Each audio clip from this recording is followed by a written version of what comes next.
and welcome to Being Black in Britain, the podcast that captures the nature and the essence of the Black experience across the UK, starting with the north of England. In this episode, we're going to do it a little bit different. I am joined by three Black men who will be exploring aspects of work life, their work ethic, attitudes to work, and we'll also be exploring the definition of success and how we might view success in our realities. This discussion is going to be split into two parts. In the first half, we discuss work ethic. In the second half, we talk all things success. Let's go. Okay, so round two then. I want to explore the idea or your understanding of success. Now, success looks different to different people, and how we view it is really dependent on where you're trying to be in comparison to where you are and whatever else. But before I proceed, what is your definition or view of success? Is this in relation to the workplace? General, in the most generic sense, in life, what is meant by the term success in your estimation? We don't need to get Google out, but what is success to you? I'll give you a minute.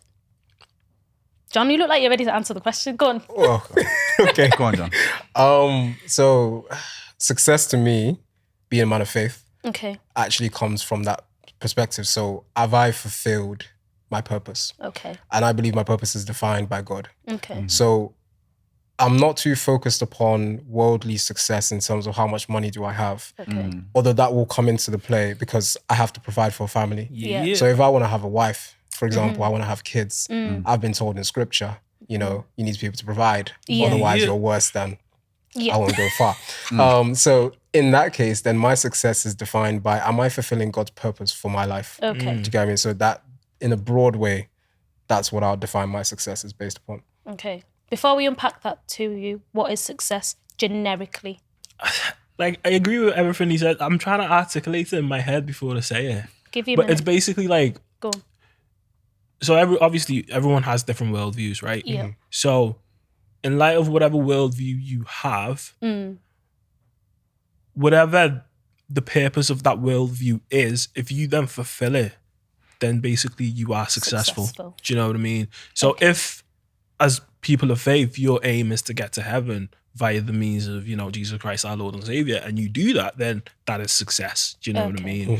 If you're an atheist and you don't believe in none of that, and your view is to make it in this life, i.e. financial success, and be, kind and charitable to people, and you're able to meet that, then you have met your definition of success. So you're saying that success equals subjective. It's subjective, it's Success, relative to so the person. success, as we all know it, is subjective to each individual. Yeah. That's fair. Now, if you then said to me, well, is there one success? I'd obviously say, yeah, there's one way. But then that goes into a whole nother conversation. Do you get what I mean? But in terms of the generic question you've asked, yes, success is subjective. It's different for everyone, isn't it? But then you just haven't answered the question. I think if you look at it, because you're saying what it is, as in terms, it's subjective, it's different per person. So are you saying then it can't be defined? No, that's see, the podcast is good because it's recorded literally what I said. I said each individual, Yeah. Based on their worldview, Yeah. has a definition of success. And I gave two examples, a Christian and an atheist. Yeah. So whatever that worldview is to that person, if they're able to fulfill it and meet the purpose of that worldview, then they are successful. Yeah. And then earlier on in the podcast, I said, right, what is success in your estimation? So you've compared a Christian and atheist. I said, he's given his. At the start I said, basically, I agree with John. Okay. Did you guys we're gonna move on from that. Did you guys hear it, or did you not? You did say that at the beginning. Okay. So John, you're saying, John, that success to you is a matter of your faith. It's shaped by your faith as a Christian. Yes. Sam, you agree with John's definition as a Christian, but you also add to that success is defined differently per person depending on their worldview. Yes. We will proceed to Toyin now. I would generally describe success as the accomplishment of a goal. Okay. That would be my definition of success. And then beyond that, it depends what the goal is. It can be a Christian goal, it can be an atheist goal, it can be a financial goal. It can just be surviving and having a roof over your head, shoes on your feet. Yeah. But in general, accomplishment of a goal. I think that's my favourite definition. Yeah, that's what I was trying to say. But you didn't, did you, babe? No, you didn't. I didn't. That's all right. Okay. Okay. So we've tried to define success. My question then becomes, well, I was going to ask what has shaped your view of success, but we've already acknowledged faith, perspective. What else maybe shapes, perhaps you, Toyin, your view of success in terms of what it looks like for you? I think my view has probably changed over time. Okay. I remember when I was much younger, my view of success is, and it's still success, but my one view of success was that you have to have a mansion and no 9 to 5. no 9 to 5, 10 to 2 maybe, Yeah. 2-hour lunch break in between that. Soft life. One of them, couple of cars, Monday to Friday, you get chauffeured on Saturdays and Sundays, that was my view of success. I think, going back to my definition again, I think success for me now is, my personal view of success in the future would be, so long as I have a home, it doesn't have to be a mansion. I would love for it to be a mansion, but it doesn't have to be a mansion. So long as I have a loving family, so long as there's no stress, we're comfortable, then I'm happy. Whether that is living in in a not so affluent area, so long as I'm in a happy family, happy home, I would consider that in terms of my personal life as successful. Yeah. But obviously that's slightly different to my career goals and whatnot. It goes back again to your goals in different areas of your life. Yeah. Okay, that's interesting. So like the pursuit of stability, security, safety. Yeah. Okay. I'll take that. Go on, John. One thing that I think COVID-19, can I say that word now? Yes. One thing that taught me was, I had a year where I was considered that was a little bit stagnant. So I would say success is always moving forward. Yeah. Having, like you said, you have a goal, it pushes you to move forward. You have a vision, it pushes you towards that vision. So I think you're successful so long as you are moving forward. Okay. I think, unfortunately, sometimes we allow media and things around us to shape our idea of success. Instagram, all these things, unfortunately, they pollute our minds with other people's lifestyle and other people's reality. But really, it's important for us to draw ourselves away from that and just say, okay, what's before me? What opportunities are in front of me? What can I do, to have whatever it is that you're seeking for? Yeah. And then aim for that, essentially. Sorry, I'm just going to play devil's advocate here. Go on. Because Toyin's definition of success was the accomplishment of a goal. Yeah. And John said something interesting, which we all agreed with, which was, so long as you're moving forward. Those two things aren't the same thing. Yeah. So long as you're moving forward doesn't necessarily mean you've achieved the goal. Yeah. So suppose the question I'm trying to get at then, are you successful if you're on the way to accomplishing the goal, or are you only successful when you've actually achieved it? Is it the journey or is it the destination? What is it about? I'm big about journey because reason why I'm big about journey is because I think, especially for your mental health, especially, it's important to appreciate the journey. Yeah. The goal is there to push you forward, to keep you driven, right? Because unfortunately, the image you draw out, there's so many variables in life. You may think, you go and marry, I don't know, maybe when you're younger, you thought you'd marry Megan Good. I don't know. Is that where you go, yeah? I have no idea what that is. Megan Good. You gonna lie? He's lying. He's lying. He's trying to front. Hey. So yeah, you may think that's what your goal is. Marry someone like her, and if you're so fixated upon that, you're gonna go crazy. Yeah. Right. But rather, if you enjoy the journey and then you reach a goal that's very similar to what you sought for, you can appreciate that. Okay, maybe it's not exactly what I imagined, but I've gotten somewhere. Do you get me? I would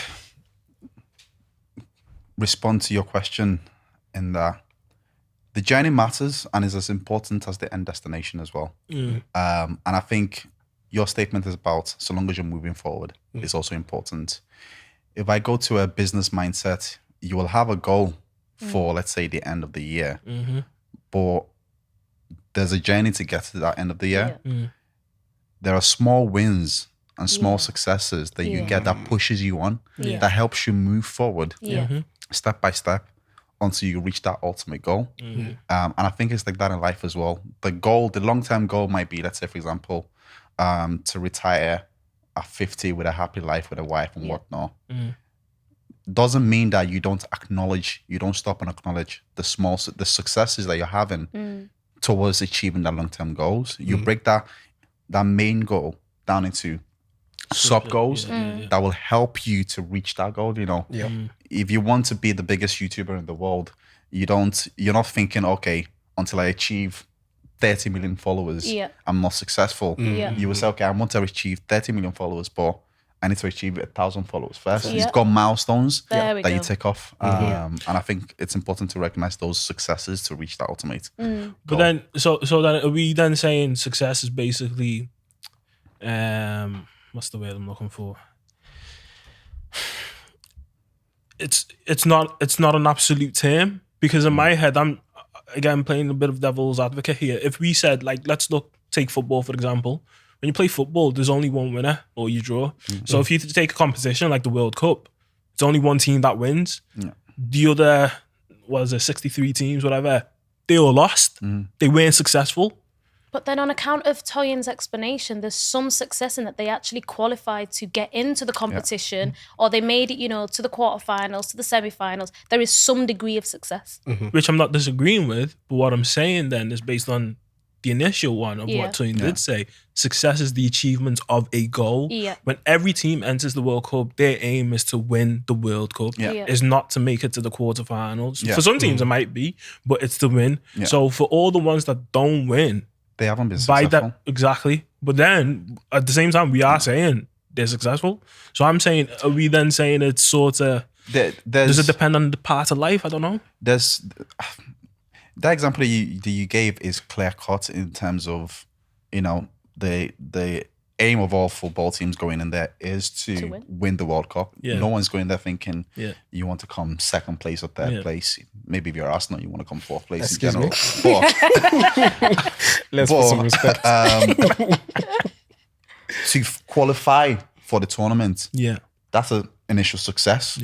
To get to that ultimate goal, to get to the semifinals, quarterfinals, whatever, those are successes in its own right. But then the ultimate goal, the ultimate glory of winning the competition, not getting that, you've not been successful. That's the fact of that. In that clear-cut example. But there are other non-clear-cut things whereby, like in life in general, there's goals after goals that you're always moving on. I want to be an accountant. Okay, I've achieved that. I'm now an accountant. My next goal is to climb up the career ladder in 5 years, get a promotion. You achieve that goal. You're always pushing yourself forward. And there are some people that are happy to just, be stagnant and not setting themselves any goal to progress forward, to move forward. They just happy, and there's nothing wrong with that. But there are others that I would say like us, whereby we're setting goals beyond goals and progressively, and we're moving forward in achieving those goals. Can I respond to that? So I agree with what Toyin's saying then, because his initial definition of success is the accomplishment of a goal. So if at age 18, my goal is to finish uni. Do I go to uni 18? 18, the goal is to finish uni. So I've graduated now. Then the goal was, actually, I want a master's as well. I've achieved that. Okay, now I want to get a job. Okay, I've achieved that. Maybe it's not the job I want in the end, in the long term, but I've managed to secure a job. Then the next is, I want to accumulate such and such career capital. I've achieved that. Fair enough, it might be that, in the long term, like you said, I want to retire at such and such an age, but I've set these small goals, and on account of Toyin's definition, I have achieved or accomplished that. But then I don't know how to then bring that together with John's, which is this idea of moving forward. So I wouldn't say that success is moving forward, but then if we're looking at this forward movement of, I've set a goal, achieved it, now there's a new goal and I've achieved it, there's a new goal and I've achieved it. So does that bring the two together? But I suppose, sorry, what I'm getting then is that it's not necessarily a case about pursuing success, because if we say ultimate success, for example. So the ultimate success might be, I want to retire at 50. Yeah. And then you would have objectives on the way to help you get there. Now, you might meet most of those objectives, but not all of them. Right. So if we looked at that, you might say, okay, well, you met 80% of them. Yeah. So you were successful 80% of the way. Yeah. The last 20% you weren't. So therefore you didn't retire 50, you retired at 55. Yeah. Are we getting at basically saying, look at the journey to appreciate that it's not necessarily about, oh, you set yourself an ultimate goal and just because you don't make that, you're a failure. Is that what we're getting at? I don't know. No, I think you set your initial goal of, going back to using your example analogy, you want to retire at 50. I think, first of all, it's important to always take stock of the successes that you've had outside of the ultimate goal. Yeah. If your goal is to retire at 50, and it is also important to be flexible and adapt your goal to reality, what's going on. Yeah. If at 18, for example, at 16 or so, my goal in life was not to work. I was thinking, I'm never doing a 9 to 5. I should have seen him begging for the 9 to 5. I was knocking on doors. I had one sweaty suit that I was wearing at home. Nah, let's not put that there. But essentially, you have to be adaptable with your goals. You have to be flexible with your goals. You have to redefine your goals. You were the one that told me ages ago about writing down your goals on a piece of paper for the year ahead. And as things are happening, you amend those things to fit your reality. By the time you might not meet 50 that you set, the 50 target that you set when you were 16. But by the time you're 45, you know the market conditions, economy has gone down, everything has changed. So that means you can no longer do 50. What is reasonable for you is 56, 57. So you're not holding yourself. You've reforecasted your goal, and you're not holding yourself anymore to what you initially set. You're holding yourself accountable to your reforecasted goals. So the goals is, I guess you can say the goals is always moving, but I'd rather say you're adapting your goals to what's happening on the ground. And I don't think it makes you a failure because, like you said, you've achieved 80% of your things. If you're fixated on 50 and you don't reach 50, then yes, you've not been successful in retiring at 50, but you've achieved many other things that's allowed you to retire at 55.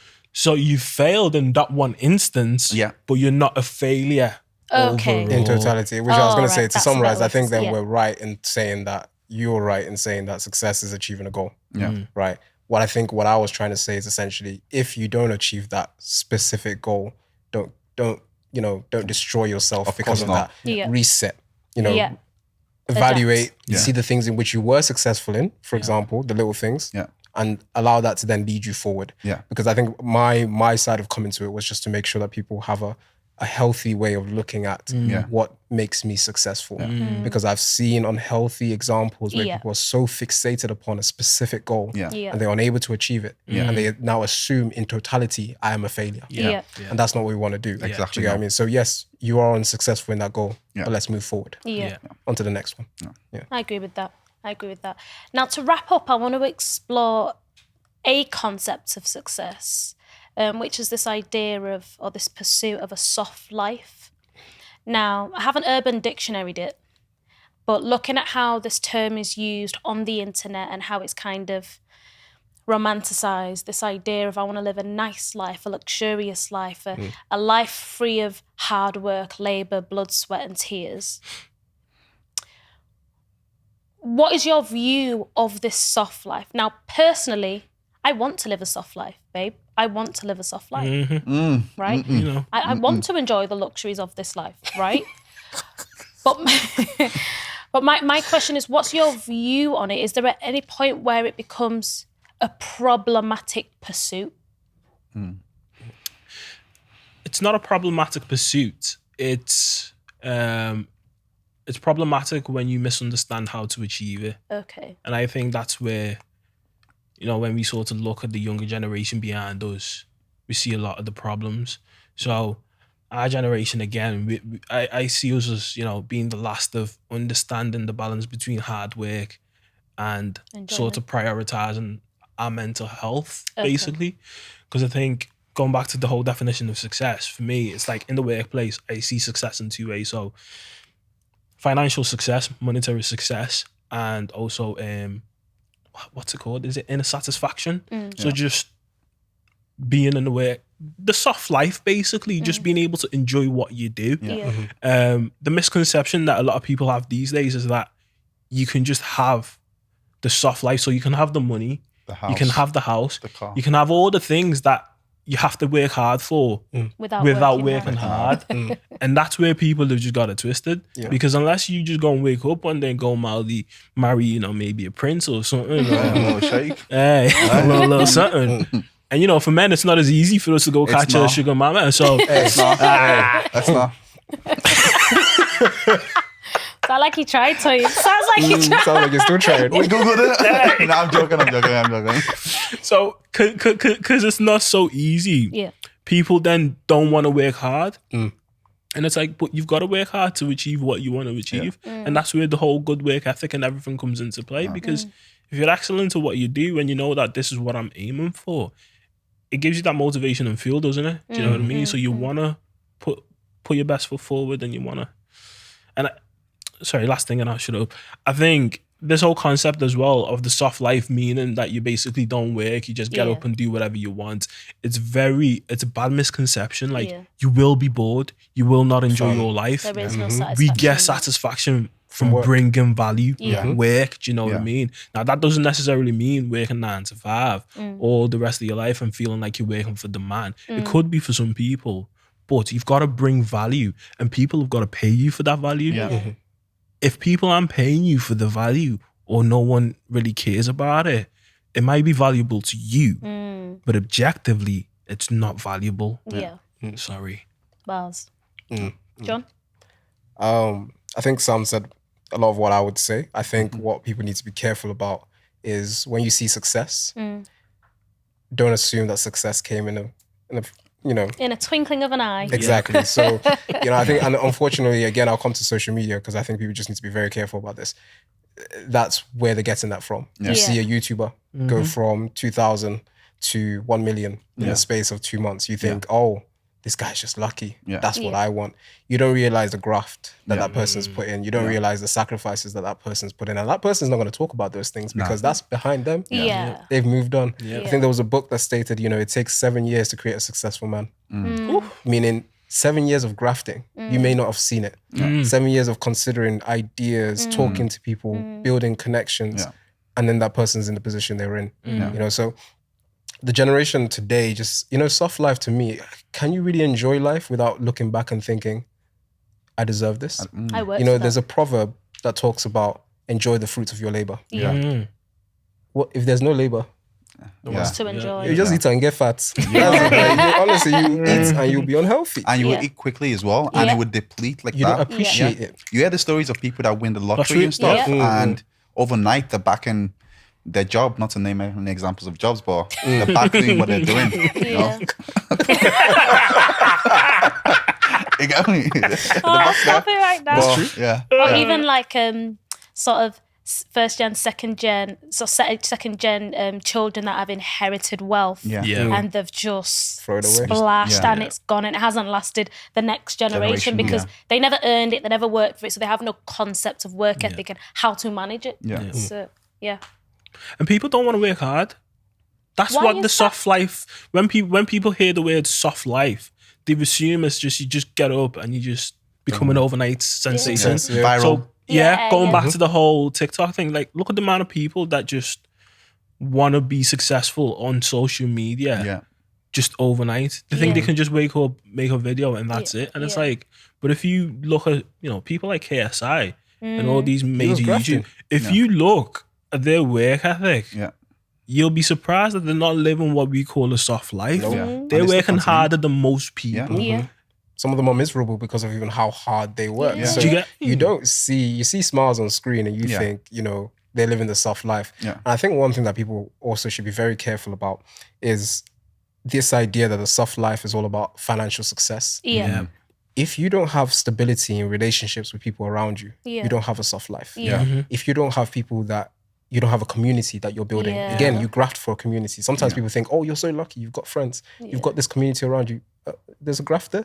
Sacrifices, time, calls, visits, all these things you've got to put in. So everything that we want to enjoy, you want to have friends, you want to have family, you want to have a house, you want to have a car.